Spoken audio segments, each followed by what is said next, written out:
न इन्द्रो वृद्धश्रवाः स्वस्ति नः पूषा विश्ववेदाः स्वस्ति नस्तार्क्ष्यो अरिष्टनेमिः स्वस्ति नो बृहस्पतिर्दधातु। ॐ शान्ति शान्ति शान्तिः।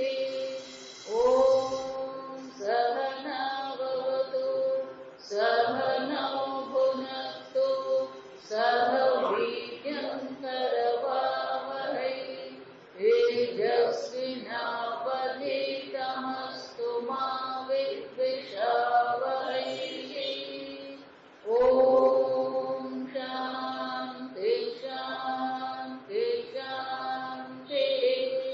सदाशिवसमारम्भाम् शङ्कराचार्यमध्यमाम् अस्मदाचार्यपर्यन्ताम् वन्दे गुरुपरम्पराम्।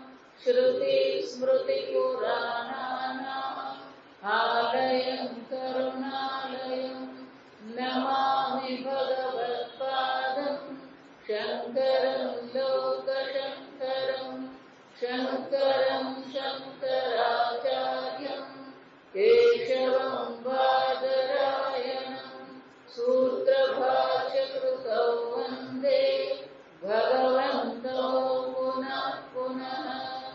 ईश्वरो गुरुरात्मेति मूर्तिभेदविभागिने व्योमवद्व्याप्तदेहाय दक्षिणामूर्तये नमः। निधये सर्वविद्यानां विषजे भवरोगिणां गुरवे सर्वलोकानां दक्षिणामूर्तये नमः। ॐ नमः प्रणवार्थाय शुद्धज्ञानैकमूर्तये निर्मलाय प्रशान्ताय दक्षिणामूर्तये नमः। ॐ श्रीगणेशाय नमः। ॐ श्रीसरस्वत्यै नमः। ॐ नमो भगवते वासुदेवाय। ॐ नमो गुरुभ्यः। विश्वं दर्पणदृश्यमाननगरी तुल्यं निजान्तर्गतम् पश्यन्नात्मनि मायया बहिरिवोद्भूतं यथा निद्रया यः साक्षात् कुरुते प्रबोधसमये स्वात्मानमेवाद्वयम् तस्मै श्रीगुरुमूर्तये नमः। इदं श्रीदक्षिणामूर्तये। ॐ नमः श्रीपरमहंस स्वादित चरणकमलचिन्मकरन्दाय भक्तजनमानसनिवासाय श्रीरामचन्द्राय वागीशायस्य वदने लक्ष्मीर्यस्य च वक्षसि यस्यास्ते हृदये संवित तं नृसिंहमहं भजे। विश्वसर्गविसर्गादि नवलक्षणलक्षितं श्रीकृष्णाख्यं परं धाम जगद्धाम नमामि तत्। सच्चिदानन्दरूपाय विश्वोत्पत्त्यादिहेतवे तापत्रयविनाशाय श्रीकृष्णाय वयं नुमः। नारायणं नमस्कृत्य नरं चैव नरोत्तमं देवीं सरस्वतीं व्यासं ततो जयमुदीरये। श्रीकृष्णाय वासुदेवाय प्रणतक्लेशनाशाय गोविन्दाय नमो नमः। यं प्रव्रजन्तमनुपेतमपेतकृत्यं द्वैपायनो विरहकातर आजुहाव पुत्रेति तन्मयतया तरवोऽपि नेदुः तं सर्वभूतहृदयं मुनिमानतोऽस्मि बर्हापीडं नटवरवपुः कर्णयो कर्णिकारं बिभ्रद्वासत्कनककपिशं वैजयन्तीं च मालां रत्नां वेणोरधरसुधया पूरयन् गोपवृन्दैः वृन्दारण्यं स्वपदरमणं प्राविशद्गीतकीर्तिः मनसो वृत्तयो न स्युः कृष्णपादाम्बुजाश्रयाः वाचो विधायिनीर्नाम्नां कायस्तत्प्रभवनादिषु कर्मभिर्भ्राम्यमाणानां यत्र क्वापीश्वरेच्छया मङ्गलाचरितैर्दानैः रतिर्न कृष्ण ईश्वरे भवे भवे यथा भक्तिः पादयोस्तव जायते तथा कुरुष्व देवेश नाथ स्वं नो यतः प्रभो नाम संकीर्तनं यस्य सर्वपापप्रणाशनं प्रणामो दुःखशमनः तं नमामि हरिं परम् जन्माद्यस्य यतोऽन्वयादिश्चार्थेष्वभिघ्नस्वराट् तेने ब्रह्महृदाय आदिकवये मुह्यन्ति यत्सूरयः तेजो वारिमृदां यथा विनिमयो यत्र त्रिसर्गो मृषा धाम्ना स्वेन सदा निरस्तकुहकं सत्यं परं धीमहि निगमकल्पतरोर्गलितं फलं सुखमुखादमृतद्रवसंयुतं पिबत भागवतं रसमालयं मुहुः अहो रसिका भुवि भावुकाः ॐ नमो भगवते तुभ्यं वासुदेवाय धीमहि प्रद्युम्नानन्दयुद्धाय नमः संकर्षणाय च अच्युतानन्द गोविन्द नामोच्चारणभेषजा नश्यन्ति सकलारोगाः सत्यं सत्यं वदाम्यहम् अङ्गनामङ्गनामन्तरे माधवो माधवं माधवं चान्तराङ्गना इत्थम् सञ्जलो वेणुना देवकी नन्दनः वंशीविभूषितकरानवनीरदाभात् पीताम्बराधरुणबिम्बफलाधरोषात् पूर्णेन्दुसुन्दरमुखादरविन्दनेत्रा कृष्णा परं किमपि तत्त्वमहं न जाने।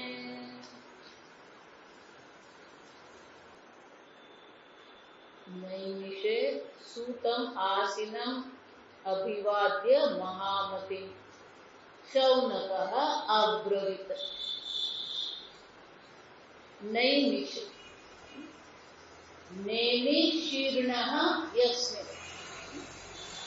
नेमि એટલે ચક્ર શીર્ણ એટલે જ્યાં પડ્યું જે સ્થાન પર ભગવાનનું ચક્ર પડ્યું હતું એવું પવિત્ર જે સ્થાન છે એને કહેવાય નૈમિષારણ્ય તીર્થ છે પવિત્ર સ્થાન છે। આવા પવિત્ર સ્થાનમાં શૌનકજીએ 100 વર્ષના યજ્ઞનો નિર્ણય કર્યો સંકલ્પ કર્યો। સંકલ્પ બહુ જરૂરી। કોઈ પણ કાર્ય સિદ્ધ ક્યારે થાય? જેટલો આપણો સંકલ્પ દ્રઢ હોય એટલું જ એ કાર્યની સિદ્ધિની શક્યતા હોય. આપણો સંકલ્પ હંમેશા ઢીલો પોચો જ હોય.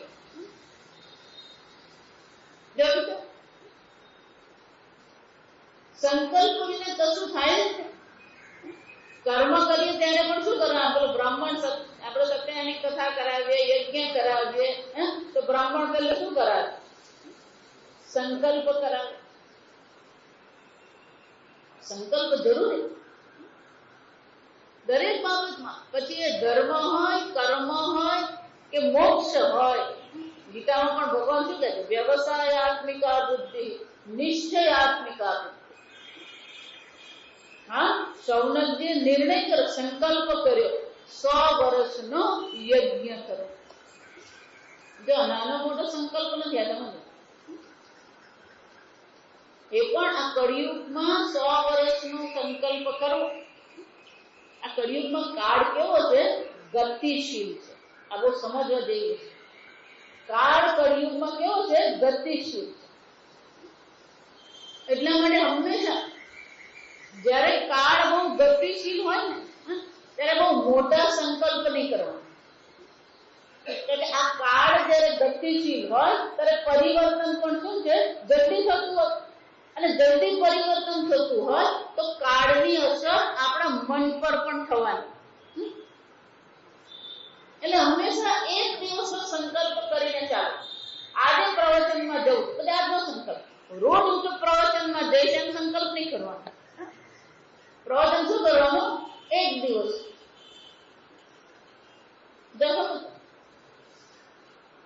એક દિવસનો સંકલ્પ કરીને કઈ કામ લાગે. રોજનો સંકલ્પ કરીએ ને એ જરાક ભારે પડી જાય. આપણી ભાષામાં શું કહેવાય? એ ભારે પડી જાય. કળિયુગમાં સમજો વિચાર, રામાયણ જોઈએ, આ ભાગવતમાં કીધું 100 વર્ષ શૌનકજી યજ્ઞ કરવાના, રામજીએ 10,000 વર્ષ રાજ્ય કર્યું. એટલે આ બધા આપણે આંકડા વાંચીએ ને, 1000 વર્ષની તપશ્ચર્યા કરી. રાવણે કેટલા વર્ષની તપશ્ચર્યા કરી? 1000. કાળ જે છે આટલો મોટો કાળ જો સમજો, પણ ત્યારે કાળ સાત્વિક કાળ હતો. એટલે આવો દીર્ઘ સંકલ્પ તમે કરી શકો અને દીર્ઘ સંકલ્પને અનુરૂપ જીવન જીવી શકાય. પણ અત્યારે કળિયુગ છે. કળિયુગમાં બહુ લાંબો સંકલ્પ કરવાનો છે, કારણ કે શક્ય નથી. પરિવર્તનશીલ કાળમાં આપણું મન ક્યારે બદલાઈ ગયું, ક્યારે ક્યાં ભટકી ગયું ખબર જ નથી. અર્જુન પણ ભગવાને એ જ કીધું, ચંચલમ હિ મન કૃષ્ણ. આ મન ચંચળ છે. અને ભગવાને જવાબ શું આપ્યો? અસંશયમ મહાબાહો. મહાબાહો એમાં કોઈ શંકા છે જ નહીં. મન જ્યારે ચંચળ હોય, કાળ જ્યારે પરિવર્તનશીલ હોય ત્યારે દીર્ઘ સંકલ્પ નહીં કરવા. નાના નાના સંકલ્પ કરતા રહેવાનું, કામ કરતા રહેવાનું. પહેલા આ જયારે વેદાંતનું અધ્યયન કરવામાં આવતું તો જયારે બ્રહ્મચારી બનીને કોઈ આશ્રમમાં જાય તેને પહેલે શું કહેવામાં આવતું કે આ વેદાંત ભણવું છે તારે, તો પહેલા તું આ ગાયત્રી મંત્રનું અનુષ્ઠાન કર. પહેલા તો બ્રાહ્મણ, ક્ષત્રિય અને વૈશ્ય ત્રણે ઉપનયન દીક્ષા આપવામાં આવતી. ગાયત્રી મંત્રનો ઉપનયન દીક્ષા થતી. તો પહેલું શું કહેવામાં આવે? આ ગાયત્રી મંત્રનું અનુષ્ઠાન કર. જો સમજતું આ અનુષ્ઠાન એમ જ્યારે કહેવામાં આવે એટલે અનુષ્ઠાન એટલે એમ માનવાનું એક માળા કરે તો અનુષ્ઠાન થઈ ગયું. એટલે પુરસ્ચરણ કહેવાય. એને શું કહેવાય? પુરસ્ચરણ. પહેલા 1.25 લાખ જપ. 1.25 લાખ જપ એટલે શું છે? 1.25 લાખ જપ કરી. આ માળામાં 108 હોય. જો સમજજો, માળા કેટલાની હોય? 108 હોય, પણ ગણાય 100. આ સમજજો. એટલે ભગવાન કહે છે કે 8 વાર તમારું મન ભટકી આવે ને તો પાસ થઈ જવાય. 100% જરૂર નથી. એટલે એક માળા કરી એટલે કેટલા મંત્ર કહેવાય? 108 નહીં કહેવાય. કેટલા કહેવાય? 100. જાણો 1.25 લાખ કરવા હોય તો કેટલી માળા થાય? 1250 થાય. 2 મીંડા કાઢી નાખવા.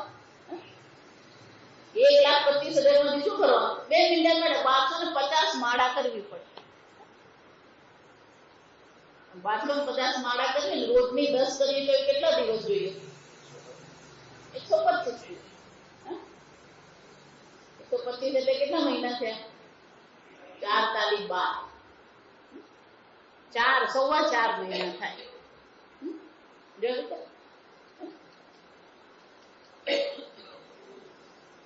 સવા લક્ષ જપ કરીએ ને તો મંત્ર સિદ્ધ થાય. તમારા ગુરુ દીક્ષા તો આપે, ગુરુ માટે મંત્ર સિદ્ધ છે એટલે આપણને દીક્ષા આપે, પણ એ આપણા માટે સિદ્ધ ક્યારે થાય? આ સવા લક્ષ અનુષ્ઠાન કરીએ એ સિદ્ધ થયા પછી પુરસ્ચરણ કરવામાં. પુરસ્ચરણ એટલે મંત્રના જેટલા પણ અક્ષરો હોય એટલા લાખ કરવા. ગાયત્રી મંત્રના કેટલા અક્ષરો?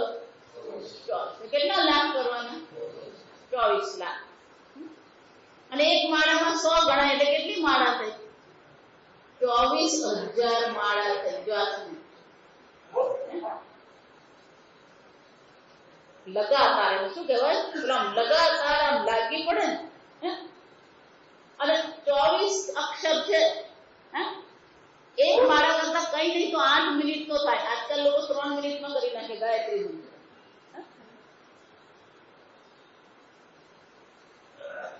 ઋષિકેશમાં એક મહાત્મા છે, બહુ મજા આવે. એ રામ રામ કરે. રામ રામ કરે ને એટલે હાથમાં માળા, આપણે આમ પકડીએ માળા, એ આમ પકડે નહીં. જો સમજો, એ માળા આમ પકડે. રામ રામ રામ રામ, એક માળા પૂરી. એની શ્રદ્ધા છે. જો સમજો, રામ રામ, એ જેટલા રામ બોલવામાં મણકા થઈ ગયા ને એટલા પતી ગયા. એમની રીત છે, એ કરે. અને એમાં એમને આનંદ આવે. જો ખરું ખોટું વિચારતા નહીં, એમને એમાં આનંદ આવે. એ મારા તો કરી જ રહ્યા, રામ નામ તો લઈ રહ્યા છે, બસ એટલે સારું. પણ તમે અનુષ્ઠાન કરો ને એટલે પછી ગણતરી ચાલુ થાય. ગાયત્રી કરો તો 8 મિનિટ તો ઓછા પછી થાય. જે કરતા ને એ લોકોને ખબર. ભગાવો ને તોય બહુ તો 7 મિનિટ થાય, પણ પછી એનાથી ઓછું તો થાય જ નહીં.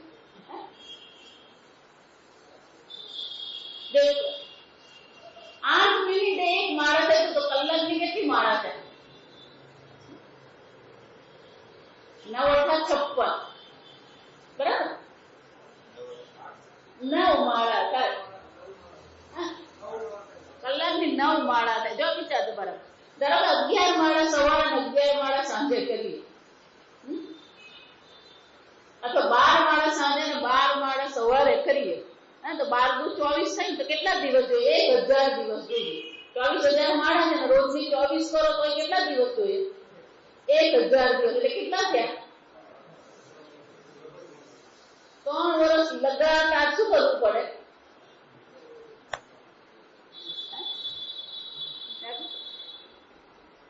કેમ?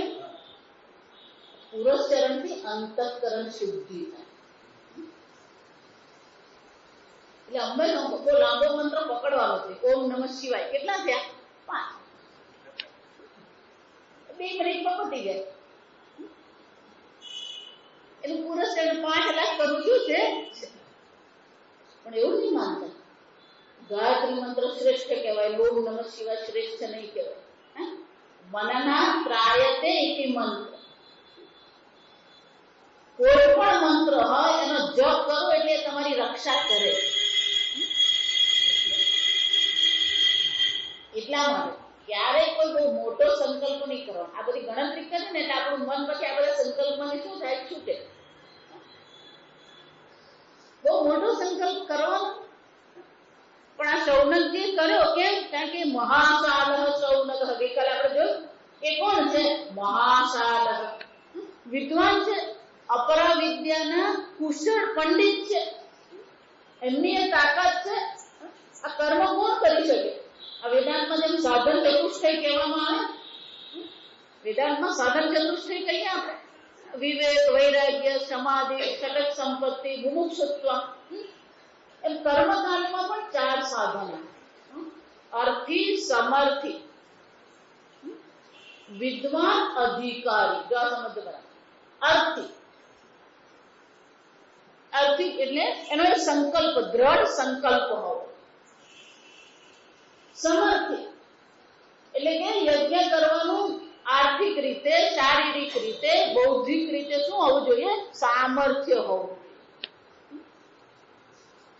અર્થી, સમર્થી. વિદ્વાન એ જે પણ કોઈ કર્મ કરે એ બધા કર્મનું જ્ઞાન એને હોવું જોઈએ. આ સંવિધા કેમ વાપરીને, આ સંવિધા ક્યારે વાપરવાની, ઘી કેટલું જોઈએ. આપણે પેલો યજ્ઞ શરૂ થાય પછી પેલો બ્રાહ્મણ માંગે ને એટલે ઘરમાંથી શોધીને લાવીએ. જો આ સમજ છે. એટલે પેલો બ્રાહ્મણ રાહ જોવે. અમારે એક ભાઈ છે, એને એમને બધા યજ્ઞ કરાવવાનો શોખ ખરો. એટલે પેલો બ્રાહ્મણ લિસ્ટ લખીને આપે, ભાઈ આટલું આટલું મંગાવી રાખે. પણ એકાદ બે વસ્તુ તો શું થતી હોય? વિદ્વાન એટલે શું છે? એક પૂરેપૂરું જ્ઞાન અને સમજ હોય છે. આ યજ્ઞ શું છે, યજ્ઞ કેવી રીતે કરવાનો, ક્યારે કરવાનો, કેટલા બ્રાહ્મણો જોઈએ, આ બધું શું કરવું પડે? આયોજન કરવું પડે. હું હમણાં અમેરિકા બાલ્ટીમોર ગઈ, બધું વિચારી ગયું. 11 કુંડનો રુદ્રયાગ ત્યાં કરવામાં આવે. 11 કુંડનો રુદ્રયાગ કર્યો અને અતિરુદ્રયાગ હતો. 11 વાર રુદ્રીનો પાઠ કરીએ કે 11 રુદ્રીની આહુતિ આપીએ ને એને એક રુદ્રી કહેવાય. એવી 11 વાર કરે એને આને લઘુ રુદ્ર કહેવાય. 11 વાર એને કરે એને શું કહેવાય? મહારુદ્ર કહેવાય. અને એને પણ 11 વાર કરે એને શું કહેવાય? અતિરુદ્ર કહેવાય. એ લોકોને તૈયારી કરતા 1 વર્ષ લાગે. યજ્ઞ હતો 3 દિવસનો, પણ તૈયારી કરતા કેટલો વખત લાગે? 1 વર્ષ. પણ બધું જ તૈયાર. પેલો બ્રાહ્મણ એમ જ છે કે ફૂલ લાવ્યો એટલે પેલા 2-3 બ્રાહ્મણો હતા એટલું તૈયાર જ રાખે. 11 કુંડ પર શું છે? તત્કાળ ફૂલ પહોંચી જ છે. બ્રાહ્મણ બોલે માઇક પર કે કર્પૂર બધાને આપો, એટલે બધાને કર્પૂર શું છે? પહોંચી જ છે. અને ત્યાં કોઈને પલાઠીવાળી બેસવાની આદત તો મળે ને. એટલે બધા ટેબલ તૈયાર, ટેબલ પર બધા પાત્ર પણ તૈયાર, બધું જ તૈયાર. જો સમજે એનું વિદ્વાન છે. વિદ્વાન એટલે કુશળતા, બધી તૈયારી હોવી જોઈએ. અર્થી, સમર્થી, વિદ્વાન, અધિકારી. જાગો કે કર્મ કરવું હોય તો એને માટે અધિકારીત્વ પ્રાપ્ત કરવું. મુંડક ઉપનિષદનું પહેલું જો આપણે અધ્યાય જોઈએ, એમાં અગ્નિહોત્ર કર્મ કોણ કરી શકે? એને માટેની ત્યાં વ્યાખ્યા. અને અગ્નિહોત્ર કર્મ કોને કહેવાય? અધિકારીત્વ મેળવવું પડે. સંધ્યાવંદન કરતા હોઈએ,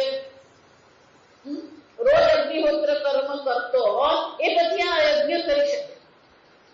આમ અધિકારીત્વ મેળવવું પડે. અર્થી, સમર્થી, વિદ્વાન અને અધિકારી. આ સૌનકજી કોણ હતા? અર્થી હતા, સમર્થી હતા, વિદ્વાન હતા અને કોણ હતા? અધિકારી હતા. અને એટલા માટે એ સૌનકજી આ સંકલ્પ કરે. પણ એમને પણ ખ્યાલ હતો કે યજ્ઞ કરવા માત્ર જ કઈ મેળ પડવાનો નથી. કેમ કે યજ્ઞ કરીએ ખરા, પણ યજ્ઞ કરવામાં પરમાત્માની ઉપાસના પણ આવશ્યક. શાસ્ત્રમાં, વેદમાં પણ આવે કે એકલો કર્મ કરે એને ચંદ્રલોકની પ્રાપ્તિ થાય, કર્મની સાથે ઉપાસના કરે એને સૂર્યલોકની પ્રાપ્તિ થાય. એટલે અહીંયા કે છે કથામૃત રસ આસ્વાદ કુશલ. આપણી કુશળતા બધી ઘણી હોય. પૈસા કેમ કમાવવા, કયા શેર રોકવા અને કયા શેર વેચી નાખવા, ક્યારે શેર વેચવા, ક્યારે શેર લેવા. કેટલાક ભાઈઓને એની કુશળતા હોય આ શેર બજારમાં. ભલે બીજા બધા ગુમાવતા હોય પણ એ પેલો મેળવતો હોય. એટલું જ નહીં, એના હાથે ટેવાઈ ગયો. આ શેરમાં જે કુશળ હોય એના કોના હાથે ટેવાઈ ગયા. જસમ એ પેલું છાપું પણ હાથમાં આવે ને તેનો હાથ પહેલું પાનું કયું ખોલે? શેર બજારનું જ ખુલે. જો સમજજો, એ જોઈ જ ને. કુશળતા. ઘરમાં લગ્ન હોય, લગ્ન કેમ લેવા ઘરમાં અને કેમ લગ્નને સાડે પાડો, બધું કુશળતા આપણે છે. પણ સૌનકજીની કુશળતા ક્યાં છે? કથામૃત રસ આસ્વાદ કુશળ. એમની કુશળતા ક્યાં છે? આસ્વાદ, માણવાની કુશળતા. તો શાને માણવાનું? રસ અમૃત. આ કથારૂપી અમૃતના રસનું પાન કરવાની કુશળતા. એનો અર્થ શું થયો? આ કથા શ્રવણ કરતા આવડવું જોઈએ. આપણે શું માનીએ? આ બે કાનથી આમ શબ્દ પડ્યા એટલે આપણે સાંભળી લીધું. એમાં કુશળતા લાવવી પડે. શ્રવણ કોને કહેવાય? તાત્પર્ય ષડલિંગ નિર્ણય. શ્રવણ કરતા આવડવું જોઈએ. આપણે મુંબઈમાં શુદ્ધ બોધાનંદી સ્વામી, આપણે બ્રહ્માત્માનંદજીને જાણીએ, બ્રહ્માત્માનંદજી સાથે જ ભણતા. શુદ્ધ બોધાનંદજી મુંબઈ. એક વાર એમણે બહુ સરસ દ્રષ્ટાંત આપે. આ શ્રવણ ક્યારે થાય, શ્રવણની કુશળતા આપણને ક્યારે મળે, એને મને દ્રષ્ટાંત બહુ સરસ એમણે આપ્યું. કે અમે જયારે નાના હતા, એક સ્વામીજી જયારે નાના હતા, તો તમે રમવા જતા, નદી કિનારે શું છે, રમવા જઈએ અમે. તો એક વાર નદી પર પેલો, પહેલા તો પુલ કેવો નાનો નીચો હોય, પહેલા આવા ઊંચા પુલ બાંધતા જ નહીં, નીચો જ હોય પુલ. એટલે પછી અવર જવર બહુ વધી ગઈ, પછી ચોમાસામાં તકલીફ પડે, એટલે સરકારે નક્કી કર્યું કે શું બનાવવાનો, પેલો પુલ, ઊંચો પુલ બનાવો, મોટો પુલ. કે પુલ પહેલી વાર અમે બંધાતો જોતા હતા, એટલે અમારા માટે કુતૂહલ હતું. નાના બાળકો ને એને પેલો પુલ બંધાતા ને જોવાની મજા પડે. કેમ પેલો પિલર બનાવે, થાંભલા બનાવે, પછી એને સ્લેબ બનાવે. એટલે અમે સાંજે સ્કૂલેથી આવીએ ને પછી રમવાને બદલે અમે ત્યાં જઈને શું જોઈએ કે આ પુલ કેવી રીતે બનાવે. આજે પુલમાં કેટલું બન્યું, આજે પહેલો થાંભલો બન્યો, પછી બીજો થાંભલો બન્યો, ત્રીજો થાંભલો બન્યો. એટલે પેલા થાંભલા બધા બની ગયા, સ્લેબ પણ તૈયાર થઈ ગયા. આપણે જેમ અહીંયા સ્લેબ અહીંયા નાખીએ ને એમ ત્યાં સ્લેબ પુલ પર નાખવામાં નહીં, સ્લેબ જુદા બનાવવામાં. કે પછી મોટા મોટા મશીનો જોઈને એમને બહુ આનંદ થતો. મોટા મશીનો કે પેલો આખો સ્લેબને ઊંચકવા માટે શું કરવું પડે, મોટું મશીન ક્રેન જોઈએ. તો પછી એનો સ્લેબ હોય ને એને ગોઠવવા પડે. તો એક સ્લેબ ગોઠવે, બે થાંભલાની વચ્ચે શું કરે, સ્લેબ ગોઠવે. એટલે પહેલો સ્લેબ તો એ લોકોએ મૂકી દીધો, પછી તો પેલો બીજો સ્લેબ મૂકવાનો હતો.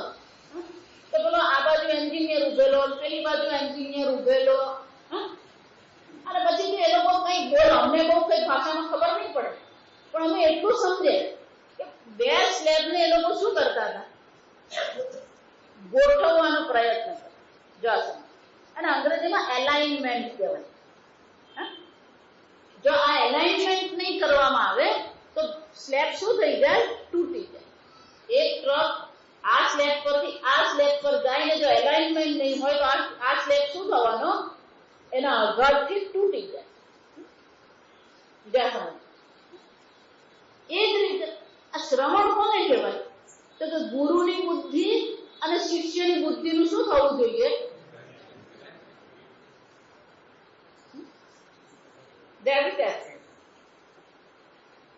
એલાઇનમેન્ટ થાય જ નહીં. કેમ કે અડધી વાર આપણે તો શું કરતા હોઈએ, શું બોલે જોઈએ તો ખરા. જાસમ આજે સારું કીધું, કાલે હવે ઠીક છે, કથા કહી દે. એટલે પેલી ક્રિકેટ ચાલતું હોય, પછી ક્રિકેટની કોમેન્ટ્રી ચાલે ને. પેલા તો પેલો રેડિયો જોતો, રેડિયો પર આપણે શું કરતા, કોમેન્ટ્રી સાંભળતા. અત્યારે પણ ટીવી પર આવે પણ સાથે પેલી કોમેન્ટ્રી તો હોય, કોણ દડો નાખ્યો, કેવો દડો નાખ્યો, કેટલી સ્પીડ નો દડો નાખ્યો, પછી પેલા બેટ્સમેને કેમ ફટકાર્યો, એટલે કોમેન્ટ્રી ચાલતી હોય. એમાં આપણે શ્રવણ કરીએ, પાછળથી બુદ્ધિ શું કરતી હોય, પેલી બુદ્ધિની કોમેન્ટ્રી ચાલે છે. એલાઇનમેન્ટ થાય જ નહીં. શુદ્ધ બોધાનંદ એમને બહુ સરસ કીધું કે જ્યાં બુદ્ધિની એલાઇનમેન્ટ થાય ને તો જ્ઞાન થઈ જ જાય. એટલે કે આ એલાઇનમેન્ટ પેલું સ્વામીજી કે પહેલો સ્લેબ મૂકતા વાર નહીં લાગે, બીજો સ્લેબ મૂકતા એમને 2.5 કલાક થયા. કેટલા થયા? 2.5 કલાકે પેલો બીજો સ્લેબ મૂકી ગયા. એટલે અમને ખબર નહીં પડે એ લોકો શું કરે. એટલે અમારી ધીરજ ખૂટી ગઈ કે 2.5 કલાક સુધી શું કર્યા કરે. એટલે જયારે કામ પતી ગયું ત્યારે પેલા એન્જિનિયરને અમે પૂછેલું કે આ 2 કલાક સુધી તું શું કર્યા કરતો હતો? આમ કરને, આગળ કર, પાછળ કર, ઉપર કર, નીચે કર. એટલે પછી એન્જિનિયર બીજો બહુ સારો હતો. અમને છોકરાઓને બેસાડીને એને શું કરેલું, અમને સમજાવેલું કે આ શું કર્યું અમે, એલાઇનમેન્ટ છે. એટલે આ શ્રવણમાં પણ એવું છે. પ્રારંભિક શ્રવણનો જે કાળ છે ને એ શામાં જાય? બોલો, એલાઇનમેન્ટમાં જાય. પછી મેળ પડે. સમજ? કુશળતા જ્યારે એટલું એલાઇનમેન્ટ થઈ જાય પછી શાની શરૂઆત થાય? કથામૃત રસ આસ્વાદ. આ આસ્વાદ ક્યારે આવે? એલાઇનમેન્ટ થઈ જાય પછી આનંદ. શ્રોતૃ બુદ્ધિ અને વક્તૃ બુદ્ધિ શું થવી જોઈએ? એક થઈ જોઈએ. એટલે બંને એક થઈ જાય ત્યારે કથા કરનારને પણ આનંદ આવે, સાંભળનારને પણ આનંદ અવશ્ય આવે. એટલે કુશળતા શાની જોઈએ? આ કથા શ્રવણ કરવાની કુશળતા મેળવવી. એ કથાના અમૃતના રસનું પાન કરતા આવડવું જોઈએ. અને એ કુશળતા કોનામાં હતી? શૌનકજીમાં. અને એને બહુ સરસ કીધું. શૌનક અબ્રવીત. શૌનકજી બોલ્યા. શૌનકજી શું કીધું? અજ્ઞાન ધ્વાંત વિધ્વંસ કોટિ સૂર્ય સમપ્રભ. આપ કોણ છો? હે સુતજી, આપ કોણ છો? અજ્ઞાન ધ્વાંત વિધ્વંસ કોટિ સૂર્ય. આ અજ્ઞાન રૂપી જે અંધકાર છે, વિધ્વંસ એનો નાશ કરનાર, કોટિ સૂર્ય સમપ્રભ. જેની પ્રભા, જેની પ્રતિભા કેવી છે? આ કરોડ સૂર્ય સમાન. વક્તૃ કેવો હોવો જોઈએ? રામાયણમાં જુઓ, આ ભાગવત પણ આવશે. વક્તા કેવા હોવો જોઈએ? શ્રોતા કેવા હોવા જોઈએ? એટલે કે વક્તા કેવા છે? કોટિ સૂર્ય, કરોડ સૂર્યને જેવી પ્રભા હોય એવી જ પ્રતિભા આ સૂતજીની છે. અને એ કેવી છે? અજ્ઞાનનો નાશ કરનાર. આ અજ્ઞાન રૂપી અંધકારમાં જીવ બેઠા છે અને અજ્ઞાનને કારણે શું થઈ રહ્યું છે? આત્મા જ્ઞાન મહાનિદ્રા. આત્માના અજ્ઞાન રૂપી મહાનિદ્રામાં બધા સૂતા છે. એનો નાશ કરનાર સૂર્ય સમાન હે સૂતજી આપની બુદ્ધિ છે. સુતાખ્યાયી કથા સારમ મમ કર્ણ રસાયન. હે સુત, આખ્યાયી. આખ્યાયી એટલે કે મને કહો, આપ મને કહો. શું કહું તમે?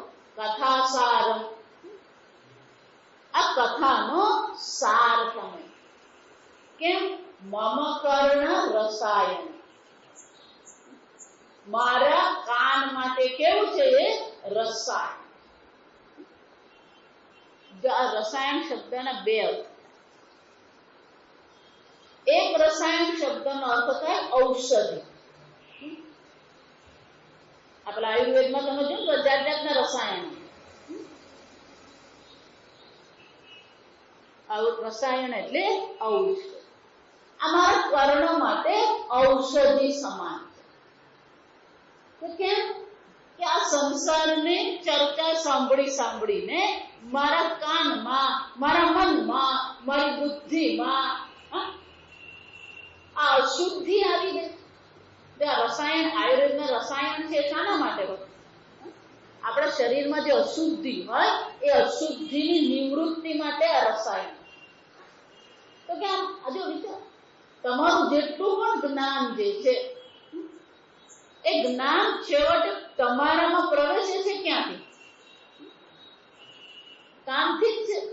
આપણું 90% જ્ઞાન કર્ણેન્દ્રિયથી છે. આ કાનથી સંસારની ચર્ચા સાંભળીને આ મન મારું કેવું થઈ ગયું? અશુદ્ધ થઈ ગયું. તો કાન દ્વારા અશુદ્ધિ આવી તો શુદ્ધિ પણ કોના દ્વારા કરવાની છે? કાન દ્વારા જ છે. એટલે કે છે આ કથા કેવી છે? કર્ણ રસાયણ.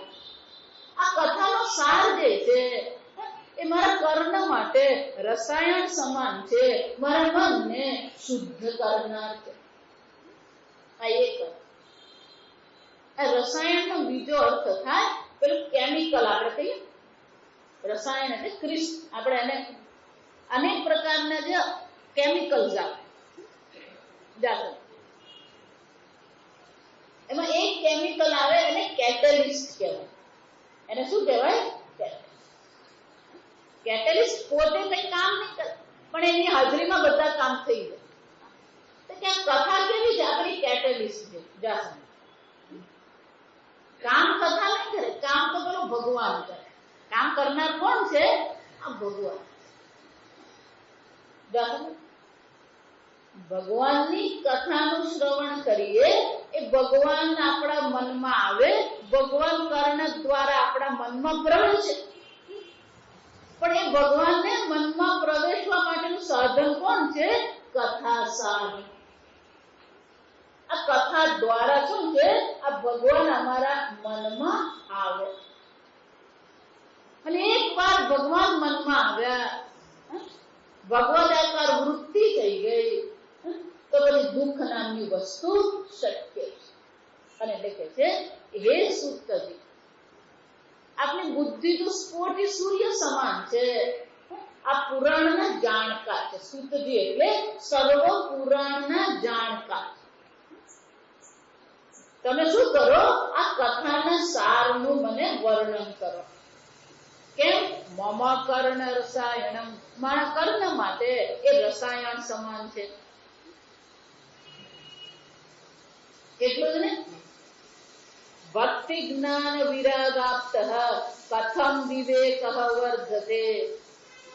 તો પહેલા કીધું કથા જાસમ, અને પછી કીધું કથમ. આ બંને એક જ છે. આ સમજ. કથા કોને કહેવાય? યથા તથા કથા. યથા એટલે આવી રીતે, તથા એટલે તે રીતે, આ પ્રકારે તે પ્રકારે. કથા એટલે કેવા પ્રકારે. યેન પ્રકારેણ યથા, તેન પ્રકારેણ તથા, કેન પ્રકારેણ કથા. સંસ્કૃત સહેલું છે. તમે અઘરું કઈ છે? મારે ગુજરાતી કરી આપવું પડે. કેન પ્રકારેણ કથા. કેવી રીતે ભગવાને સૃષ્ટિ કરી, કેવી રીતે ભગવાને આ સૃષ્ટિની સ્થિતિ કરી, કેવી રીતે ભગવાન આ સૃષ્ટિનું પોષણ કરી રહ્યા છે, કેવી રીતે ભગવાન ભક્તો પર દયા કરી રહ્યા છે. આ ચર્ચા જ્યાં હોય એને શું કહેવાય? કથા. ભગવાન કેવી રીતે આ સૃષ્ટિ કરી, કેવી રીતે લોકોનું પાલન કરે છે, કેવા પ્રકારે લોકો પર, ભક્તો પર, મનુષ્ય પર, પશુ પર, પક્ષી પર ભગવાન કૃપા કરી રહ્યા છે. આ મને તમે જણાવો. એટલે બહુ સરસ છે. ત્યાં કથા શાના માટે તમારે સાંભળવી? તમારા કર્ણનું રસાયણ છે, બરાબર, પણ શા માટે તમારે કથા સાંભળવી? એટલે શૌનકજી પોતે એનો ઉદ્દેશ દર્શાવે.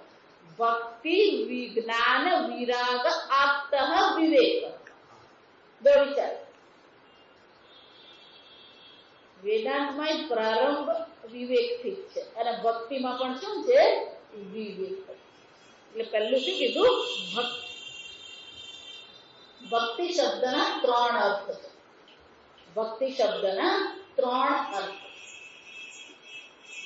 ભજનમ ભક્તિ, ભગવાનનું ભજન કરીએ, કીર્તન કરીએ, જપ કરીએ, પૂજા પાઠ કરીએ, એને શું કહેવાય? ભક્તિ. ભજનમ ભક્તિ. ભંજન ભક્તિ, આ સંસારને ભંજન કરે, નાશ કરનાર છે કોણ છે? ભક્તિ. ભંજન ભક્તિ, સંસારનો નાશ કરીને. પણ કે સંસારનો નાશ કેવી રીતે કરે? ભાગો ભક્તિ. ભક્તિનો બીજો શું થાય? ભાગો ભક્તિ. ભાગો એટલે આપણે ગુજરાતીમાં ભાગો કહીએ એમ નહીં.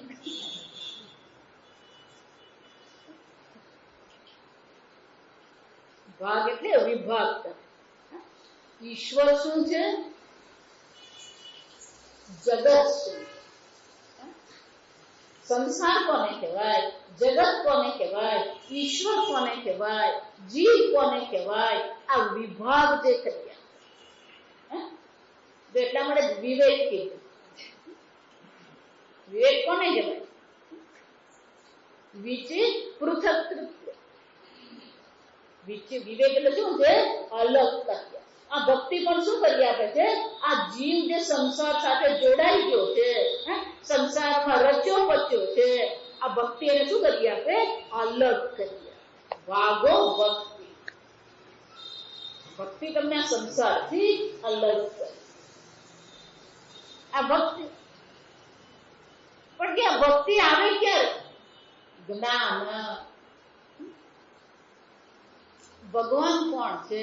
ભગવાને સર્ગ કેવી રીતે કર્યો, વિસર્ગ કેવી રીતે કર્યો, પોષણ કેવી રીતે કરે છે, એ જો સમજ નહીં હોય તો પછી ભક્તિ આવી છે?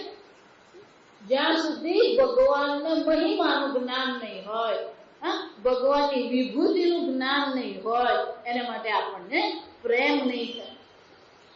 પ્રેમ ક્યારે થાય? જ્ઞાન હોય તો પ્રેમ થાય.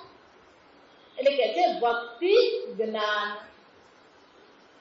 કે ભક્તિ અને જ્ઞાન છે પણ વૈરાગ્ય આવતો નથી. કેમ? અમારે તો દૂધમાં ને દહીં, અમારે તો સંસારે અમારો ચાલવો જોઈએ. મારા છોકરાના લગ્ન થાય, એને ઘેર પારણું બંધાય, આ બધું અમારે થવું છે. અને સાથે સાથે શું છે? આ ભગવાન શ્રી કૃષ્ણ અમને પ્રાપ્ત થવા.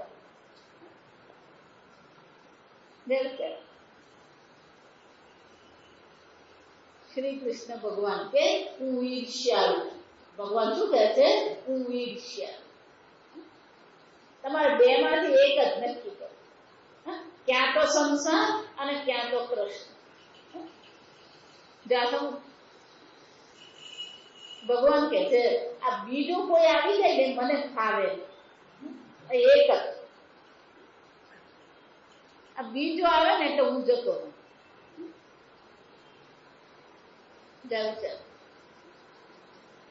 ભાઈ બહુ પૂજા પાઠ કરે, સંસારની આસક્તિ એટલી, પણ સાથે સાથે શું કરતા? એ પૂજા પાઠ, માળા, ઉપવાસ, વ્રત, બધા જાતનું કરતા.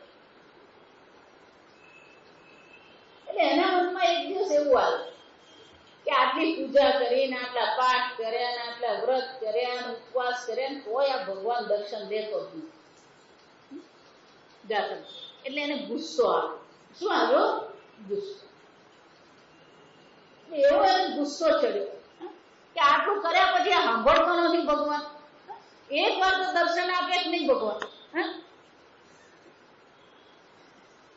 એટલે મનમાં ગુસ્સો આવ્યો ને, એટલે તે દિવસે પૂજા નહીં કરી, પાઠે નહીં કર્યો, માળાએ નહીં કરી, કશું કર્યું. પેલી રોજની આદત પડી ગયેલી. જો આ એટલે અંદર ખૂંચે તો ખરું, કારણ કે રોજ આદત પડી ગયો. આજે પેલો બીડી ફૂંકવા વાળા હોય ને, પેલી ઊંટ છાપ બીડી, પછી 555 જાત જાતની આવે. બીડી પીતા એને પછી સિગરેટ ખાવે નહીં. એમ તમે સિગરેટ આપો તો મજા નહીં. એમ બધી આદત પડી જાય. આપણને એમ થાય બીડી એટલે સામાન્ય, બીડી અમેરિકાએ પહોંચી ગઈ છે અને અમેરિકા વાળાને એવું લાગ્યું કે આ સિગરેટ કરતા બીડી હારી. હું મજાક નથી કરતી, હકીકત તમને. પણ મુશ્કેલી એ થઈ ગઈ કે અમેરિકામાં આ બીડી સ્કૂલમાં પહોંચી ગઈ છે. પેલી દેશી અને સસ્તી.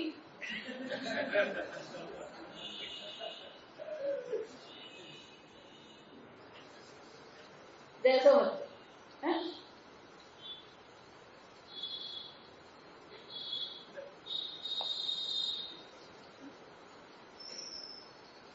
પછી એ નહીં તો એના મનમાં શું આવે? કંઈક ખૂટે. શું લાગે? કંઈક ખૂટે. જો એટલે પૂજા પાઠ રોજ કરતો હોય પછી આજે પેલો ગુસ્સામાં કરી દે, પણ મનમાં શું થયા કરે? કરી નથી એમ મગજમાં ચાલ્યા કરે. પેલું ચેન પડે ને આખો દિવસ પેલો ગુસ્સામાં નીકળી ગયો, રાત્રે સુઈ ગયો. રાત્રે સુતા પેલું પૂજે તો ખરું. રાત્રે સુઈ ગયો ને સ્વપ્ન આવ્યું. સ્વપ્નમાં પેલો ગુસ્સો તો પાછો ખરો આખા દિવસ. એટલે સ્વપ્નમાં એને જોયું કે પૂજા કરતો નથી ને નવરો બેઠો ને ગુસ્સો છે ભગવાન પર. અને પછી ભગવાન પર ગુસ્સો સપનામાં કાઢે. તું સાંભળતો નથી, કેટલી પૂજા કરીને કેટલા પાઠ કર્યા. એટલે ભગવાન નજર થઈ. સપનામાં શું છે? ભગવાન દર્શન. તું આટલો બધો ગુસ્સો શું કરે? તે ગુસ્સો નહીં કરો શું કરો? તમે કેટલી પૂજા કરીને કેટલા પાઠ દર્શન આપો તમે? સામે ઉભેલા ભગવાન જો તમે શું કહે છે? ભગવાન કે જો મારી વાત હું સાંભળું, તમે મને સાંભળો, હું તમને સાંભળું. ભગવાન તું સાંભળતો ખરો? તો બોલો કે જો સીધો નિયમ છે. તું મને એમ કે હું તારા હૃદયમાં આવું, હું તારી સાથે રહું. તારા હૃદયમાં જગ્યા છે? તારા હૃદયમાં કઈ કેટલું ભરીને તું બેઠો? તારી પત્ની છે, તારા પુત્ર છે, તારું ઘર છે, તારો ધંધો છે, તારું ધન છે, આ બધું તું લઈને બેઠો. હવે હું ક્યાં આવું? ક્યાં જગ્યા તે રાખી છે હું આવું તારા હૃદયમાં? બોલો વિચારમાં કરું. વાત તો શું છે? આપણા હૃદયમાં શું છે? એટલું ભરીને બેઠા છે, ખાલી કરતા નથી. એટલે આપણે શું માનીએ? આ બધું એવું ભરી રાખવું પછી એમાં શું થાય? એક ભગવાન આવે.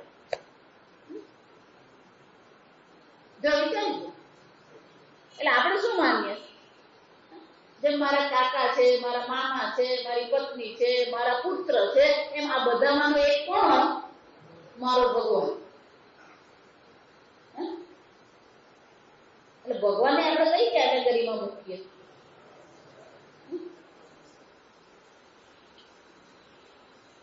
વિચારી. ભગવાનને આપણે કાકા મામા બનાવી દીધા. શું કરે?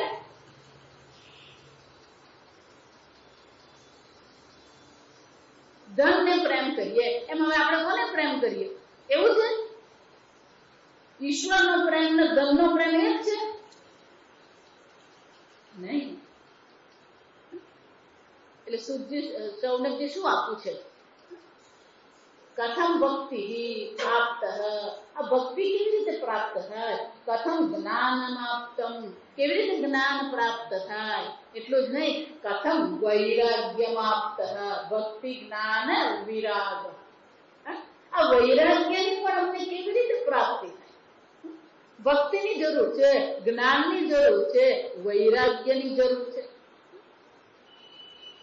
એટલું જ નહીં, આપ્ત. પણ એ કેવી રીતે પ્રાપ્ત થાય? એ પ્રાપ્ત કરાવનાર વિવેક કથમ વર્ધતે. ભક્તિ, જ્ઞાન અને વૈરાગ્ય વધારનાર વિવેક અમને કેવી રીતે પ્રાપ્ત? વિવેકની જરૂર છે. અનેક લોકો વિવેકી છે આ જગતમાં. જુઓ એટલે ઘણા જન મહાજનો કહેવાય. બધાને શું કહેવાય? મહાજન, શ્રેષ્ઠી કહેવાય. હવે શ્રેષ્ઠી છે, વિવેકી છે, આ જગત પ્રત્યેનો વિવેક કરવામાં બધા કુશળ છે, પણ હવે વિવેક કોનો કરવાનો છે? આ ઈશ્વર અને સંસારનો વિવેક કરવાનો. અને એટલે શૌનકજી પૂછે છે કે આ વિવેકનો વૃદ્ધિ કેવી રીતે થાય? મહાન વિવેક, આ મહાન વિવેકની અમને પ્રાપ્તિ થાય અને એ વિવેક દ્વારા ભક્તિ, જ્ઞાન અને વૈરાગ્યની પ્રાપ્તિ થાય. એટલું જ નહીં, મહામોહ માયામોહ નિરાશશ્ચ વૈષ્ણવૈઃ ક્રિયતે કથમ. નિરાશ, નાશ, નિવૃત્તિ. આ મહામાયા, આ માયા કેવી છે? આ માયા દ્વારા જે મોહ થઈ ગયો, આ મોહનો પણ નાશ કેવી રીતે થાય એ તમે અમને દર્શાવો. મહામાયા, આ મહામાયા છે અને માયા દ્વારા શું થઈ ગયું છે? આ જગત મોહિત થઈ ગયું. માયા કોને કહેવાય? યામાં સા માયા. આ માયા કેવી છે? જે નથી એને બતાવે છે અને જે છે એને એ ઢાંકી દે છે. આવી માયા જે છે એ માયા અમને મોહિત કરનારી છે. આ માયાના મોહમાંથી અમે કેવી રીતે નિવૃત્ત થઈએ એ તમને અમને દર્શાવો. કેમ? ઇહ ઘોરે કલૌ પ્રાયઃ જીવશ્ચ આસુરતામ ગતઃ. આ ઘોર કળિયુગમાં આ જીવો કોને પ્રાપ્ત થઈ ગયા છે? આસુરતાને પ્રાપ્ત કરી ગયા. જો આસુરીપણું સમજવા દે.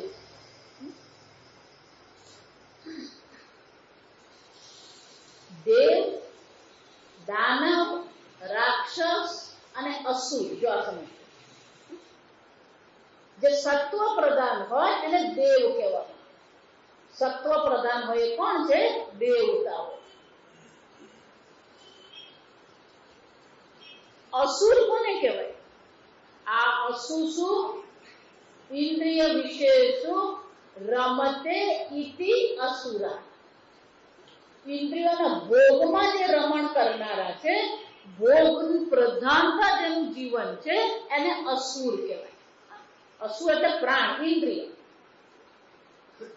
આ ઇન્દ્રિયોના વિષયોમાં જે ભટકનાર છે એને કોણ કહેવાય? અસુર કહેવાય. કે રાક્ષસ કોને કહેવાય? વિના કારણ હિંસા કરોતિ ઇતિ રાક્ષસ. રાક્ષસ કોણ છે? વગર કારણે હિંસા. અસુર ભોગ પ્રધાન છે, રાક્ષસ કેવો છે? હિંસા પ્રધાન છે. વગર કારણે એ કરે. જો સમજ. અને દૈત્ય કોને કહેવાય? જે હંમેશા વિભાગ કરે. દ્વિતીય એટલે શું છે? દૈત્ય એટલે કે જે વિભાગ કરનારો. હંમેશા બે જણા મળીને કામ કરતા હોય, પેલો જઈને શું કરી આવે? જો બંનેની વચ્ચે તડ પાડી આવે. દૈત્ય એટલે જે વિભાગ કરી, તોડી ફોડી નાશ કરી. એવું માનતા કે આમ બે શિંગડા હોય, પછી આમ બે દાંત હોય અને કાળો હોય ને લાલ આંખ હોય, એને રાક્ષસ કહેવાય. ગીતામાં 16મા અધ્યાય ભગવાને શું કીધું? દૈવાસુર સંપત્તિ. દૈવ અને અસુર. ભગવાન કે બહાર કોઈ દેવતા નથી ને બહાર કોઈ અસુર. આપણા મનમાં કઈ સંપત્તિ છે? દેવતા કહીએ ને એ આપણા મનમાં જ છે, અસુર કહીએ એ આપણા મનમાં છે, રાક્ષસ કહીએ ને એ આપણા મનમાં છે. આ સમજ. દેવ કોને કહેવાય? અભયમ શાંતિ. ભગવાન ત્યાં દેવતાના ગુણ બતાવે, દૈવી સંપત્તિ બતાવે. જે અભયતા છે, શાંતિ છે, અહિંસા છે, અક્રોધ, આ બધા દૈવી ગુણ છે. આપણામાં આ બધા ગુણ પ્રગટ થતા હોય. અસુર ગુણ આપણામાં પ્રગટ થતો જ હોય છે. જ્યારે આપણામાં ભોગની પ્રધાનતા આવે ત્યારે સમજવાનું કે આ અસુર આપણામાં શું થઈ ગયો? પ્રગટ થઈ ગયો.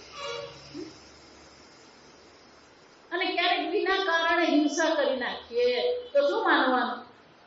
આપણા મનમાં કોણ આવી ગયો? આપણો રાક્ષસ આવી. જો વિચાર, ઘણી વાર પેલા છોકરાઓ રમતા હોય, શેરીમાં છોકરાઓ રમતા હોય, આપણે કામ પરથી આવીએ એટલે છોકરાઓ સ્કૂલેથી આવ્યા હોય, કંટાળી ગયા હોય એટલે શું કરે? અડધો પોણો કલાક બિચારા ક્રિકેટ રમતા હોય, કંઈક રમતા હોય. હવે આપણે આવીએ ને પેલા લોકો બૂમાબૂમ કરતા હોય, બોલ લાવ, આમ કર, ચીચિયારી પાડે, અને આપણે કામથી થાકીને આવ્યા એટલે ઓટલો ચડીએ ને એ પહેલા જ પેલા બધા છોકરાઓને આપણે શું કરીએ? ખખડાવી કરીએ. અને પેલા બિચારાને એવું આમ ખખડાવી કરીને પેલા બિચારા બધા શું કરે? ઉભા રહીને જોયા જ કરે કે આજે કાકાને શું થઈ ગયું? કાલ તો આઈસ્ક્રીમ ખવડાવી. શું છે? આજ કાકાએ કાલે શું કર્યું? અને શું કહેવાય? વગર કારણે આપણે શું કર્યું? બધા છોકરાઓની હિંસા કરી, વાચિક હિંસા કહેવાય. તો આપણા કોણ પ્રગટ થઈ ગયું? આપણો રાક્ષસ. જો વિચાર, હવે આપણી દિવાલ બની ગઈ, હા, બંગલા. બાકી પહેલા તો આપણી મહેંદીની વાડ બનાવતા, કરણ હોય, મહેંદી હોય, આપણી વાડ જ બનાવતા આપણે. એવાને લીલોતરી પણ રહે. હા, સમજો. ઘણી વાર આપણે પસાર થતા હોય પછી અમે છોડવો હોય એને આમ ડાળી હોય, આપણે શું કરીએ? પેલું બિચારું છોડવું ત્યાં શાંતિથી બેઠું, એ તમને તો નડતું નથી, તોય શું કરીએ? તોડી નાખે. જો આને રાક્ષસ વૃત્તિ કહેવાય. આ સમજ. તો બીજી મજાની રાક્ષસ વૃત્તિ બતાવે. એકદમ નાનું છોકરું હોય, 8-10 મહિનાનું હોય, સરસ મજાનું હોય, આપણી સાથે આંખ મેળવે, આંખ મેળવી પછી આપણે હસીએ તે પણ હસે, પછી આપણે થોડું કલબલાટ કરીએ એ પછી કંઈક બોલવાનો પ્રયત્ન, આપણે મજા આવે. આવું છોકરું રમતું હોય અને ધારો કે આવું સરસ મજાનું છોકરું લઈને પેલી માં લગ્નમાં જાય, જેટલા છોકરાને જોઈએ બધા છોકરા સાથે શું કરવાનો પ્રયત્ન કરે? રમવાનો પ્રયત્ન. જો આ બધા આપણે બધા આવું જ કરીએ ત્યાં સમજ. અને બધા રમે ને પછી શું કરે? કેવું મજાનું છે. જેટલા જોઈએ બધા શું કરે? કરે જ ને. 15 જણા એને આમ કરે. આ રમાડેલું કહેવાય કે હિંસા કહેવાય? આમ ઘણા લઈને આમ તકલીફ મારે, પેલું બિચારું રમે છે શાંતિ, તો એને આપણે શું કરીએ? આવી આસુરી વૃત્તિ, રાક્ષસી વૃત્તિ આપણામાં જ પ્રગટ થતી. પેલા આજે નિવેદ કર્યો, નિવેદ કર્યો ને એટલે પછી એમ સરસ મજાની ખીર બનાવી હોય, પૂરી બનાવી હોય, એટલે પછી શું થાય? આપણે બીજી એક વાટકી ખાઈ જ કાઢીએ. એક વાટકી ખાય ને એને મનુષ્ય કરો, બીજી વાટકી લે તો શું કરી ગયો? એ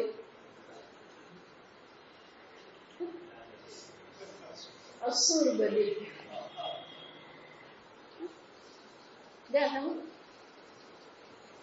ઘોર કલો, આ ઘોર કળિયુગ છે.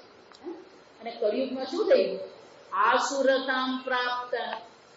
આ અસુરી બુદ્ધિ છે, ભોગ બુદ્ધિ છે. જો એટલા માટે આગળ હું કહી ગયું, ઓછામાં ઓછો ભોગ કરશો ને તો તમે શાંતિથી જીવી શકશો. આ સમજ. કારણ કે આ કળિયુગમાં શું છે? આ અસુરપણાની પ્રધાનતા. અહીંયા શું કે છે? આસુરતામ ગતઃ કલૌ પ્રાયઃ. પ્રાયઃ એટલે કે મોટે ભાગે.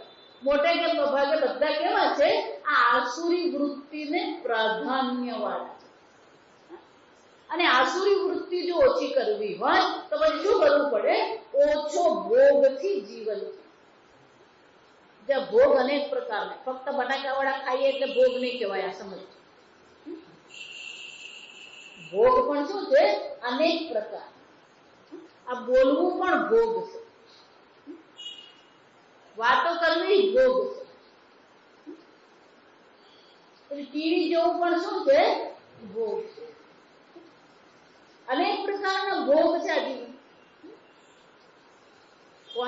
વ્યક્તિના કોની સાથે લગ્ન થયા, એ તો અતિ ભોગ કહેવાય. જો આ સમજ, એ બધું જાણવાનું જોઈએ. કોણે મેળ પાડ્યા, પણ કેવી રીતે મેળ પડે, એ આખી કથા સાંભળી, ભગવાનની કથા સાંભળી તો ઊંઘ આવી.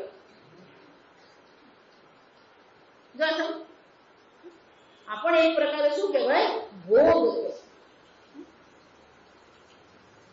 અનેક પ્રકારના ભોગ. અને શું કે છે, આ જીવ જે છે, જીવ આસુરતામ પ્રાપ્ત પ્રાયઃ, આ ભોગ કળિયુગમાં જીવ ભોગ પ્રધાન બની ગયો છે. અને આ ભોગને કારણે શું થયું છે, ક્લેશ આક્રાંતસ્ય તસ્ય એવ શોધને કિમ પરાયણમ. જેટલો ભોગ વધારે એટલી હિંસા વધારે, અને હિંસા જો વધશે તો અંતઃકરણની અશુદ્ધિ પણ વધશે. અને એટલે શું કે છે, શોધન કારણમ. આ હૃદયમાં જે ભોગને કારણે અશુદ્ધિ જે આવી ગઈ છે, એ અશુદ્ધિને શોધન કારણમ, એને શોધનનું કારણ, એને અશુદ્ધિની નિવૃત્તિનું કારણ શું છે, એ મારે જાણવું છે. ક્લેશ આક્રાંત. ક્લેશ કેટલા હોય, પંચ ક્લેશ કહેવામાં. અવિદ્યા, રાગ, દ્વેષ, અહંકાર, અભિનિવેશ.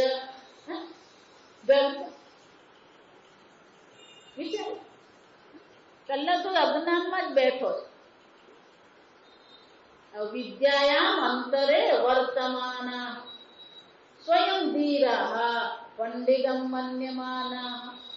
બેઠો છે ક્યાં, અવિદ્યામાં, અને પોતાને માને છે શું, મારા જેવો પંડિત કોણ. અવિદ્યામાં બેઠો. અને અવિદ્યાને કારણે શું થઈ રહ્યું છે, અહંકાર આવે. એટલે મગજમાં અહંકાર લઈ, બુદ્ધિમાં અહંકાર લઈને ફરી રહ્યો. એ જ અહંકારને કારણે રાગ, એટલે કોકને પ્રેમ કરે છે, ક્યાંક પ્રેમથી ફસાઈ જાય છે, ક્યાંક દ્વેષથી એ બળી રહ્યો છે. જો વિચાર, આ ક્લેશ જ છે. પ્રેમમાં ફસાઈ જાય છે અને દ્વેષથી બળી રહ્યો છે. બુદ્ધિમાં અહંકાર છે, ઘમંડ છે, ક્યાંક ફસાઈ જાય, ક્યાંક બળી રહ્યો છે. અભિનિવેશ, મૃત્યુના ભયથી પણ એ આક્રાંત. આવા જીવ છે. અવિદ્યા છે, રાગ છે, દ્વેષ છે, મૃત્યુનો ભય છે. આવા ક્લેશથી આક્રાંત થયેલો આ જીવ છે. કિમ શોધન કારણમ. આ ક્લેશથી આક્રાંત જીવને અંતઃકરણ શુદ્ધિ માટેનું કારણ શું? બહુ સુંદર પ્રશ્ન. ભક્તિ, જ્ઞાન અને વૈરાગ્ય પ્રાપ્ત કરાવનાર વિવેકની વૃદ્ધિ કેમ થાય? આ સંસારમાંથી જીવ કેમ છૂટે? એનું અંતઃકરણ શુદ્ધ કેવી રીતે થાય? ઈશ્વરની પ્રાપ્તિ એમ. કેમ આ બધું તમે કહો છો? કે આ બધું જો મનમાં હશે તો ભગવાનની કથાના અમૃતના રસનો આસ્વાદન થઈ શકે એમ છે જ નહીં. અને એટલા માટે શું કરો? શ્રેયસામ યદ ભવેત શ્રેય પાવનાનામ ચ પાવન. સર્વ શ્રેય કરનારાઓમાં પણ જે શ્રેષ્ઠ શ્રેય કરનાર, સર્વ પાવન કરનારાઓમાં પણ જે શ્રેષ્ઠ પાવન કરનાર જે છે એ શું છે? કૃષ્ણ પ્રાપ્તિ કરમ સાધનમ.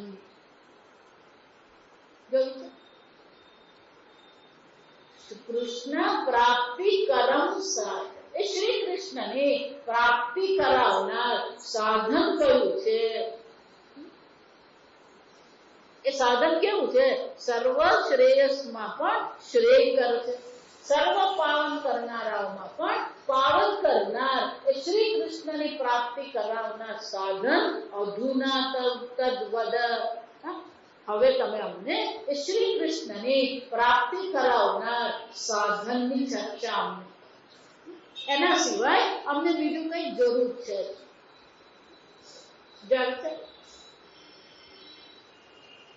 શ્રી કૃષ્ણ પ્રાપ્ત. શ્રી કૃષ્ણ કોણ છે જોયું કે આપણે? શ્રી કૃષ્ણાખ્યમ પરમધામ જગદ્ધામ નમામિ તસ્. એ શ્રી કૃષ્ણ કોણ છે? પરમધામ છે, સ્વપ્રકાશ શુદ્ધ ચૈતન્ય છે, જગદ્ધામ આ જગતનું સર્જન કરનાર, આ જગતનું અધિષ્ઠાન છે. જો વિચારો, પરમધામ જગદ્ધામ, ધામ શબ્દ છે પણ બંનેના અર્થ અલગ છે. પરમધામ એમ કીધું ત્યારે ત્યાં ધામ એટલે કે સ્વપ્રકાશ ચૈતન્ય.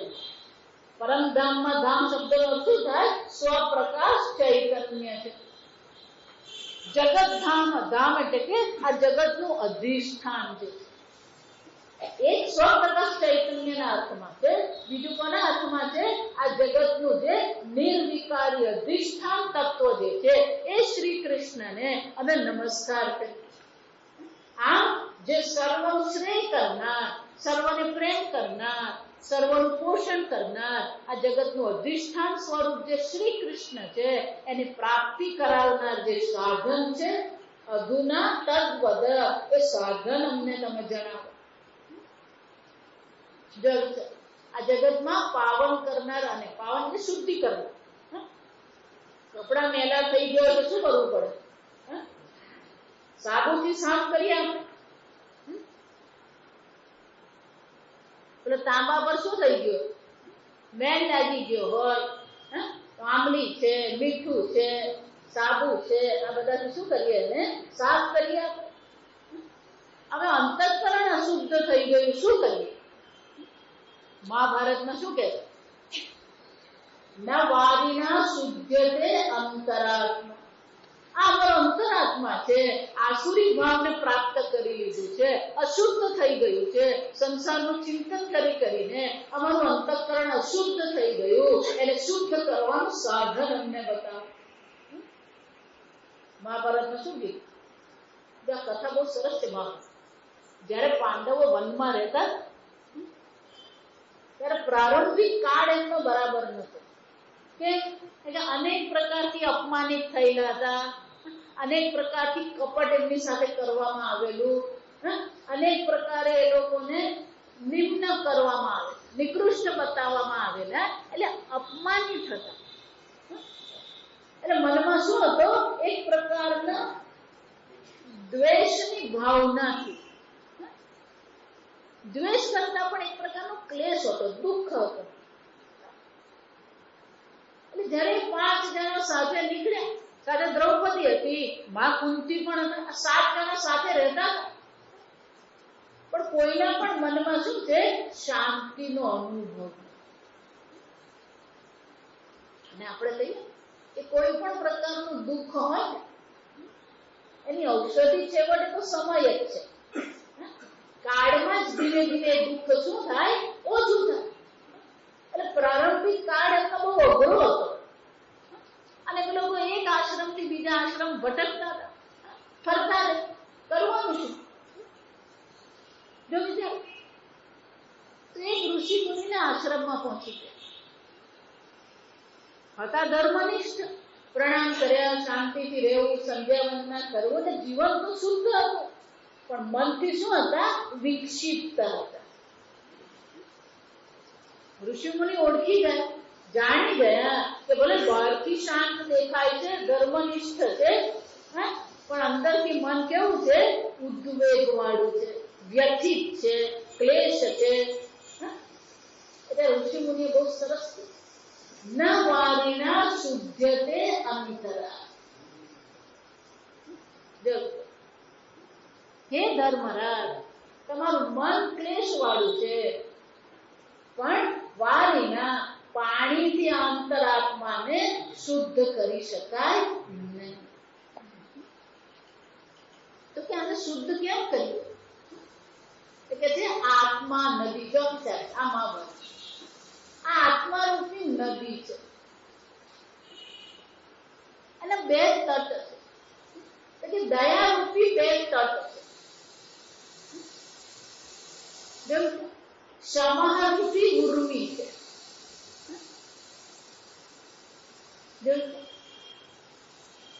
તત્ર આવી આત્મા આત્મારૂપી નદીમાં તમે ડૂબકી મારો તો તમારું અંતઃકરણ શું થઈ જશે? શુદ્ધ થશે. ન વારીના શુદ્ધતે અંત. આત્મારૂપી નદીમાં ડૂબકી મારો, આત્મારૂપી જ્ઞાન પ્રાપ્ત કરો, તમારું અંતઃકરણ શુદ્ધ થઈ જશે. એ આત્મા કોણ છે? કૃષ્ણ પ્રાપ્તિ કરવજા.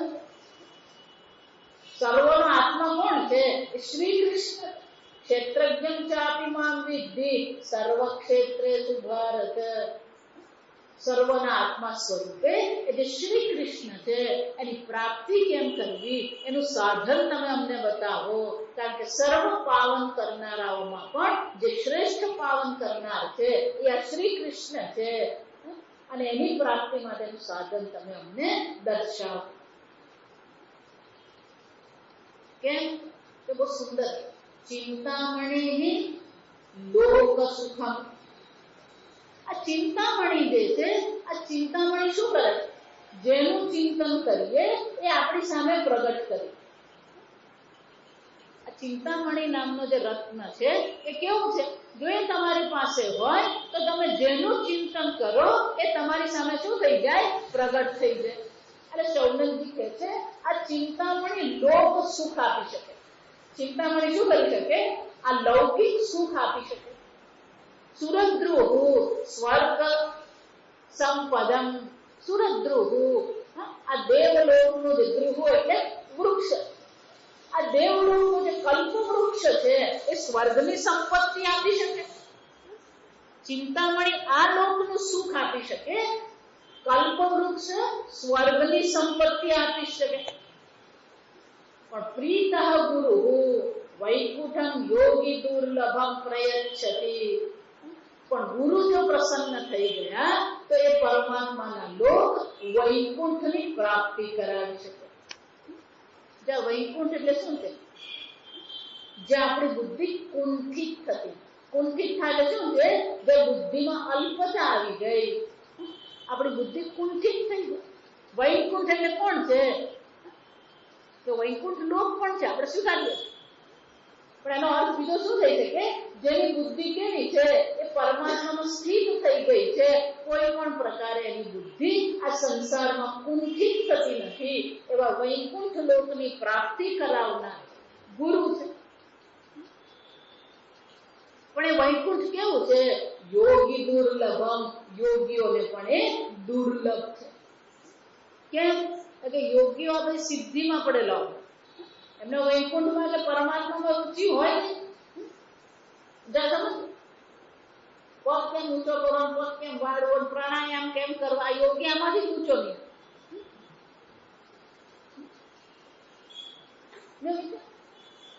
મનને કેમ પકડી રાખવું. નાના છોકરા એને પેલું રમકડું આપશે ને મોટર ગાય, પછી એને મચ્છર મચ્છર કરતો હોય. એમાં યોગી પણ શું કરતો હોય? ક્યાં તો શરીરને મચરે ને, ક્યાં તો પ્રાણને મચરે ને, ક્યાં તો પેલા આમાંથી ઊંચો નહીં આવે. એટલે આ યોગીને પણ આ વૈકુંઠ લોક કેવું છે? દુર્લભ છે. કે એની દ્રષ્ટિ ક્યાં છે? પરમાત્મા પર છે. ખરેખર તો જે સાચો યોગી છે જો સમજ, યમ અને નિયમમાં કીધું છે ઈશ્વર પ્રણિધાન છે. પણ એ બધું બાજુઓ થાય. યમ ને નિયમ બાજુઓ થઈ જાય તો સમજજો. ડાયરેક્ટ શું કહેવાય? Direct knowledge. કોઈ કઈ ડાયરેક્ટ નોલેજ નથી. આ સમજ, કોઈ ડાયરેક્ટ નોલેજ નથી અને કોઈ ઇન્સ્ટન્ટ નોલેજ નથી. પેલા ઇન્સ્ટન્ટ ઇડલી હોય, સમજ, ઇન્સ્ટન્ટ ઢોકળા હોય, પણ ઇન્સ્ટન્ટ જ્ઞાન નહીં. ના ના, અમારા ગુરુજી તો આમ શક્તિપાત કરે ને શું થઈ જાય.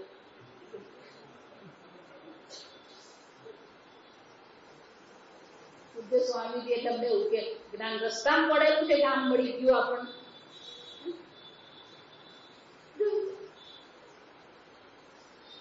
અક્રમ વિજ્ઞાન, બીજો શબ્દ કોઈ ક્રમ નહીં. શું કરવાનું? ક્રમ વગર શું કરી દેવાનું? જ્ઞાન પ્રાપ્ત. લોકો જાતનું અને પેકેજ કહેવાય, અંગ્રેજીમાં શું કહેવાય? આજકાલ જેમ આવે ને બિઝનેસમાં બધા પેકેજ આવે, એમાં જ્ઞાનમાં શું થઈ છે? પેકેજ. એટલે પૂજ્ય સ્વામીજી બહુ સરસ, તમે ભાવનગરમાં હશે ને પેલા માર્કેટ, સુપર માર્કેટ ચાલુ છે ને, સુપર માર્કેટ પેલો અડાની સુપર માર્કેટ, તો જાત ના હોય. પછી રિલાયન્સ ફ્રેશ,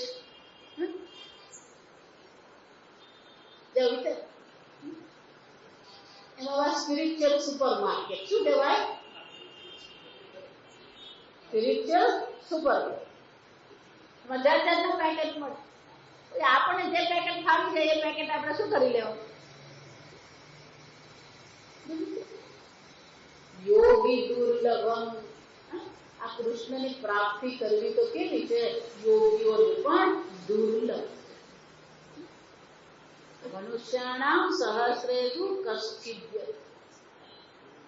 કૃષ્ણ પ્રાપ્તિ, પરમાત્માની પ્રાપ્તિ કરવી સરળ નથી. ગીતામાં ભગવાન સ્વયં જ કે અર્જુન દેહ ક્લેશો વિકતરસ્તેષાં અવ્યક્તા સક્તતે.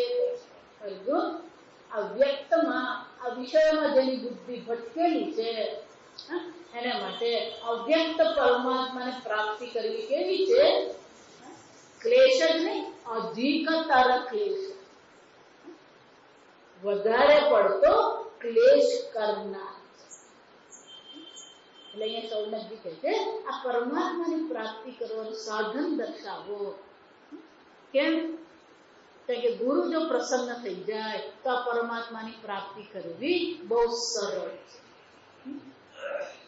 ગુરુ ગોવિંદ દોનો કરે, કિસકો લાગુ પાર, બલિહારી ગુરુદેવ કી, ગોવિંદ દિયો. ગુરુજી પણ છે, પણ શાના માટે? આ ગુરુજીને પહેલા નમસ્કાર શાના માટે કર્યા? કારણ કે ગુરુજીએ કોના દર્શન કરાવ્યા? ગોવિંદના દર્શન. એટલે ગુરુજી પણ શાના માટે છે? ગોવિંદના દર્શન. ગુરુજી ગોવિંદ બની જાય. સમજવા કીધું આ ગોળ કળિયુગ કોને કહેવાય? ગુરુજી ભગવાનની પ્રાપ્તિ માટે, ગુરુજી જ ભગવાન બની જાય. પ્રાપ્ત કોણ કરવાનું? ગુરુ શાના માટે? આ વિચાર. એટલે સૌનકજી કહે છે જો ગુરુજી પ્રસન્ન થઈ જાય તો આ યોગીઓ પણ જે દુર્લભ છે એ શ્રી કૃષ્ણની વૈકુંઠ લોકની પણ પ્રાપ્તિ થઈ શકે. જેમ ચિંતામણી આ લોકનું સુખ આપી શકે, જેમ કલ્પ વૃક્ષ સ્વર્ગની સંપત્તિ આપે, એમ પરમાત્માની પ્રાપ્તિ કરવી હોય તો ગુરુ વગર કરવું અશક્ય. અને પરંપરા કહેવાય. જો સૌનકજી શું કહી રહ્યા છે કે ગુરુની પરંપરા વગર પરમાત્માની પ્રાપ્તિ થતી. એટલા માટે વેદાંતમાં પણ આપણે પહેલા પ્રણામ કોને કર્યું? વંદે ગુરુ પરંપરા. પહેલા પ્રણામ કોને કરવાના છે? આ પરંપરા. ગીતામાં પણ ભગવાન શું કહે છે? એવમ પરંપરા પ્રાપ્ત અર્જુન, આ પરંપરાથી પ્રાપ્ત જ્ઞાન. સૌનકજી કહે છે કે ગુરુની પરંપરા વિના આ જ્ઞાન પ્રાપ્ત કરવું અઘરું છે, અશક્ય જ છે. કોઈ સ્વયંભૂ ગુરુ છે, કોઈ સ્વયંભૂ ગુરુ શક્ય છે. હું આમ ધ્યાનમાં બેઠ અને આમ મને સાક્ષાત્કાર થઈ શક્ય. એટલા માટે સૌનકજી કહે છે કે પરંપરા, આ સંપ્રદાય જરૂર. જો સંપ્રદાય શબ્દ છે, દાય એટલે દાતી, દાય આપવામાં. પ્રદાય પ્રકર્ષણ દાતી. પ્રકર્ષણ એટલે કે પૂર્ણતઃ. પ્રકર્ષણ એટલે કે પૂર્ણતઃ. અને સમ એટલે સમ્યક, સારી રીતે પૂર્ણતઃ જે આપવામાં આવે એને શું કહેવાય? સંપ્રદાય. કેમ પૂર્ણતઃ તમે કહો છો? પેલા અખાડા, પહેલા અખાડા ચાલતા, પછી ગુરુ પેલા અખાડામાં દાવ શીખ્યો. દાવ પેચ હોય ને, જે પહેલા બધા અખાડા પેલા કરતા, એટલે અખાડામાં જાય ને છોકરો, એટલે પેલો અખાડાનો ગુરુ હોય, એ ગુરુ એને શું કરે, જુદા જુદા પ્રકારના દાવ પેચ શીખવે. આપણું કરાટે પણ શીખે ને એમાં પણ જુદું જુદું શીખવે કે પેલો સામેવાળો આ પ્રકારથી હુમલો કરે તો આપણે આ પ્રકારથી એને હુમલો કરવો. આ દાવ પેચ શીખવવામાં આવે. તો પહેલાના જમાનામાં જ્યારે અખાડાના ગુરુ જ્યારે શીખવે ને કુસ્તી કરવું ત્યારે 2-4 દાવ એની પાસે રહેવા દે. બધા દાવ શીખવે કે કેમ એ કાલે ઉઠીને પેલો શિષ્ય એને જો ચેલેન્જ કરે ને તો પછાડવા માટે શું જોઈએ? આ 2-3 દાવ આપણે રાખ્યા તો પેલો તો મને ચેલેન્જ કરે તો શું કરવાનું? એને પછાડવા માટે હું મારો દાવ લગાવું. પણ જો ગુરુ આવું કરે ને પૂર્ણતા કઈ બાકી રાખ્યા વગર પૂર્ણ જ્ઞાન આપે, પૂર્ણ પરમાત્માની પ્રાપ્તિ કરવાનું, એનો કઈ બાકી રાખવાનું. અને એટલે શું કહે છે?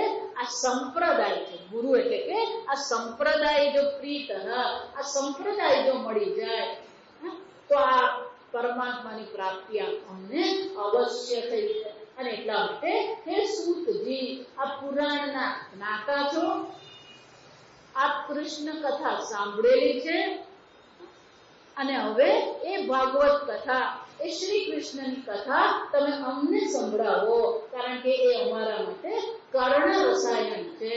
અમને એ કુશળતા પ્રાપ્ત થાય જેથી અમે આ ભગવાનની કથાનું શ્રવણ કરી શકીએ. સૂતજી શું કહે છે?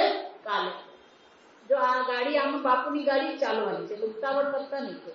ઓમ સ્વસ્તિ પ્રજાભ્યઃ પરિપાલયન્તાં ન્યાયેન માર્ગેણ મહિં મહીષાઃ ગોબ્રાહ્મણેભ્યઃ શુભમસ્તુ નિત્યં લોકા સમસ્તા સુખિનો ભવન્તુ કાલે વર્ષતુ પર્જન્યઃ પૃથ્વી સસ્યશાલિની દેશોऽયં ક્ષોભરહિતઃ બ્રાહ્મણાः સन्तુ નિર્ભયાः ઓમ સર્વેષાં સ્વસ્તિર્ભવતુ સર્વેષાં શાન્તિર્ભવતુ સર્વેષાં પૂર્ણં ભવતુ સર્વે ભવन्तુ સુખિનઃ સર્વે સन्तુ નિરામયાઃ સર્વે ભદ્રાણિ પશ્યन्तુ મા કશ્ચિદ દુઃખભાગ ભવેत् असतो मा सद्गमय तमसो मा ज्योतिर्गमय मृत्योर्मा